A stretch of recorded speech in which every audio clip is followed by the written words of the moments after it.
30 child protection officials from 27 African countries and participants from the SOS International Office in Austria will be converging in Namibia to discuss the current and local child protection trends and develop a child protection strategy for the Eastern and Southern African Regional Office.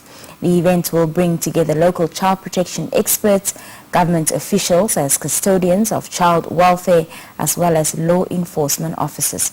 Now joining me in studio this morning with the details is Mr. Oluranti Adetoye, ESAF Regional Child Safeguarding Advisor, as well as Christine Esperanza, Aochamus National Child Safeguarding Manager. Good morning and welcome. Good morning. Lovely having you here this morning. Thank you. Thanks for having us. Mrs. Aochamus, I'd like to start with you, and perhaps we can start by talking about, some of the challenges faced by countries when it comes to regarding child protection. Yes, child protection or child rights violations are very rife in most of our African countries.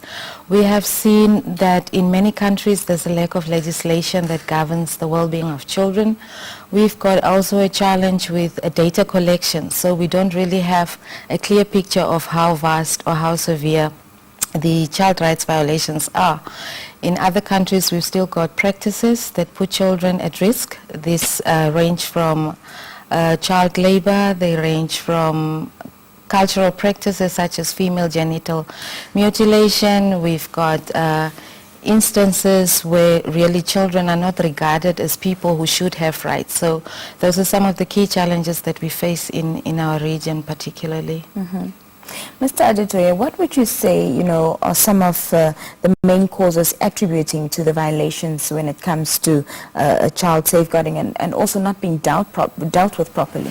Yeah, thank you. I think we have to start by recognizing the fact that Africa as a continent has its own peculiar issue. If you look at the United Nations Convention on the Right of the Child, we have signed into it a lot of policies. If you look at the countries in Africa, you see that they have what we call the child protection policy. Mm-hmm. But we still have the legal framework that is lacking.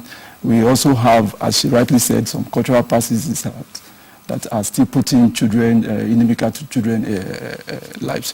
But I think that the direction we should be looking at all over the world, the system thinking is what government and people are looking at, rather than trying to address issues sporadically. We need to build system that is responsive to the protection of children. And when we talk about system, we are talking about each of the ring of protection. We have the family, we have the community, we have the government or the state and the international community. Each of these rings must come together to ensure that they must acknowledge that they have responsibility toward the child and also be there to respond to issue. And we must come together as a country, as a nation, to create more awareness. This awareness will put pressure on duty bearers, and we begin to see that things are beginning to put in shape. So as a continent, we are unique in ourselves, so we need to push. Rights are not given on the platter of gold. You need to push and create the awareness, because enlightenment is superior to enforcement. So we need to talk about it. We need to create more awareness. There are a lot of issues in Africa. As she rightly said, female genital mutilation is high. In some countries, it's as high as 98%. So it is very, very slim for a child to be born without going through this process. So these are some of the things we need to talk about. Mm-hmm. Interesting what you said there about enlightenment being superior to enforcement. I think for some people also watching this morning, also myself, I'm thinking the laws are there, children's rights are there. Why are we failing to forcefully implement these? Yeah, thank you. If you look at the UNCRC, which is the United Nations Convention on the Right of the Child, is the most widely accepted convention. Many African countries have signed into it. But it spells out those things that each country is supposed to do. Like in Namibia now, you are supposed to have what is called the Child Rights Act. Mm-hmm. Now, this Child Rights Act, I know it exists, but there are frameworks in this Child Rights Act, like the Children Court, ensuring that there are structures and people that have rules, clear rules, and defined rules on what they are supposed to do. But you have instances where, let me give you an example. If a child is born in the developed world, this child is logged into the system. And at 5, if this child does not appear in school, there is a social worker that role has been assigned to monitor this child. So at 5, this the social welfare officer comes to your house and say, where is this child? This child was born, and now we're supposed to see this child on the enrollment list, and this child is not there. So these systems are not there. This framework are not there. So these are some of the things that Africa as a continent, we need to look at system, not sporadically attending to issues and dealing with issues that come up. We need to have a system that is responsive at each level, the national, the regional, and as well as the communal level. Ms. Aochamus, you talked about child mutilation, which is still very rife. Also, child marriages is something that we see every year increase for some reason. In 2019, how do we teach, because these are cultural practices, how do we teach the individuals, the elders who believe in these systems in the year 2019 still, to be any different? How do we do that? How do we do that? That's a very good question. I think that is the question that puzzles all of us. But it's important for us to look at the different levels at which information is shared. And the best way to do that is to look at community child protection interventions. That we don't only talk about laws, because laws to my grandmother in the village mean nothing. But we need to create that awareness and also ensure that everybody at all levels understands the disadvantages of some of these practices. Take away from the cultural practices what is building, what is honing our children, but at the same time create awareness as to why we advocate for some of those harmful practices to come to a stop. In trying to achieve that, we are looking at different levels and bringing together stakeholders from different levels in community and society, and different role players whose roles, some of our partners only do community education at grassroots level. Some of those are the structures to which you need to go to if you identify some of these violations in the community. How do we ensure that the synergy in the community from grassroots level all the way up to the legal drafters, all the way up to the service providers, and ensure that everybody has the same understanding and we all aim to alleviate child rights violations in the community and for our children to live in a safe environment. So it's important that everybody understands why these are harmful and why we need to do away with them. This meeting that will be held aims to develop a child protection strategy. What does this strategy entail? I think we already have a strategy. It's just a follow-up. In 2016, we came up with a regional strategy for the organization, how we want to work. And we recognize the fact that when we talk about the issue of child protection, no individual, as I rightly said before, that the rings must work. So no individual can say you want to protect a child. You will have to come together. The family, they have a role to play.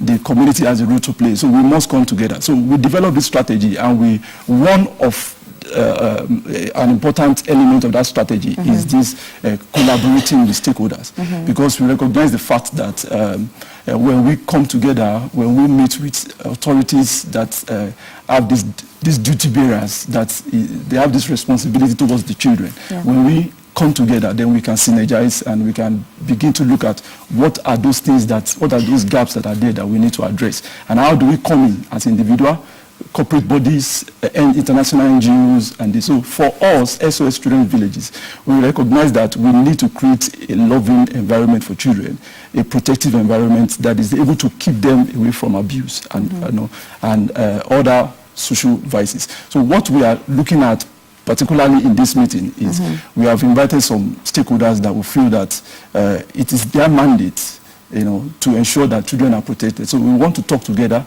We want to see how we can journey further from here.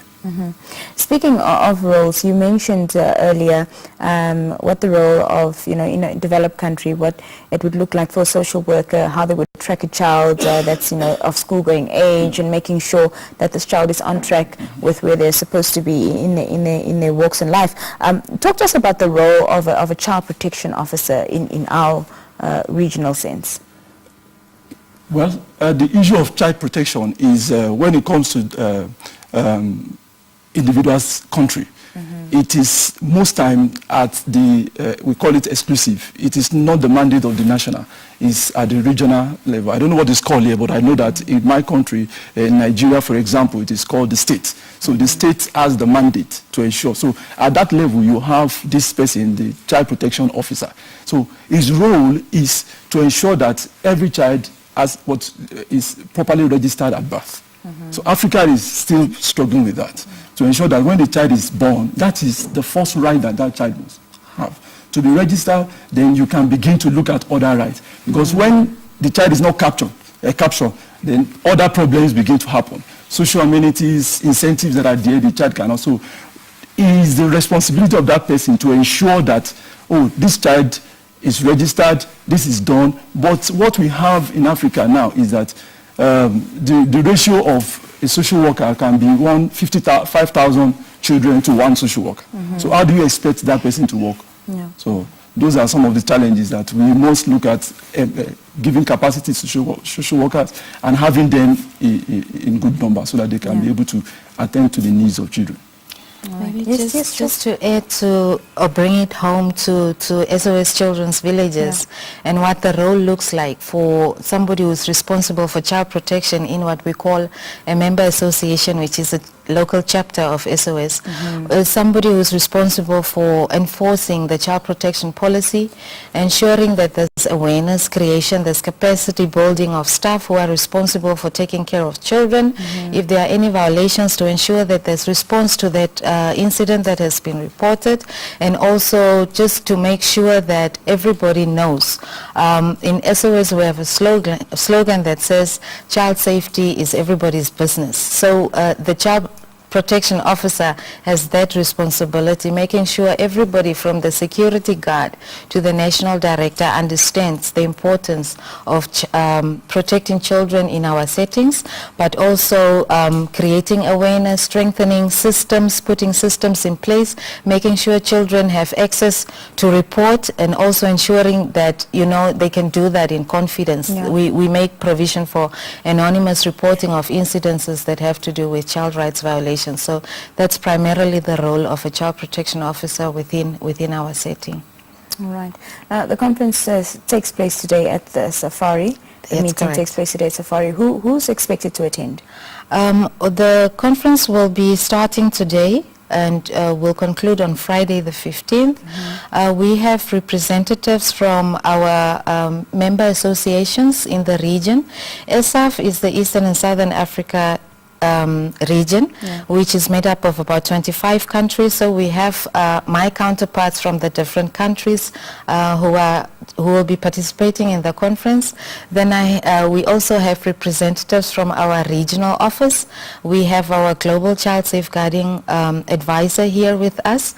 We'll also be hosting on Wednesday a panel discussion of partners, local partners, who are coming to address some of the questions you asked earlier about whose role is what and how do we make sure that everybody functions in a way that complements each other. So the panel discussion will be joined by a representative from the Ministry of Gender Equality and Child Welfare. We'll have someone from the Namibian Police.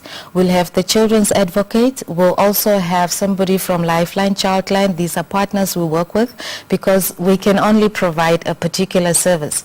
In addition to that, this morning we'll have an opening ceremony. His Worship the Mayor will be present. He will welcome the delegates to the city of Windhoek. We'll also have the Permanent Secretary of the Ministry of Gender Equality and Child Welfare, because that's the ministry that's mandated to take care of children in our country. So that's basically what the program will look like. Well, for the thank week. you so much for being here this morning. All the best with the happenings of this week at the conference. Thank you for having us. Thank you. That was Mr. Oluranti Adetoye, Eastern and Southern African Regional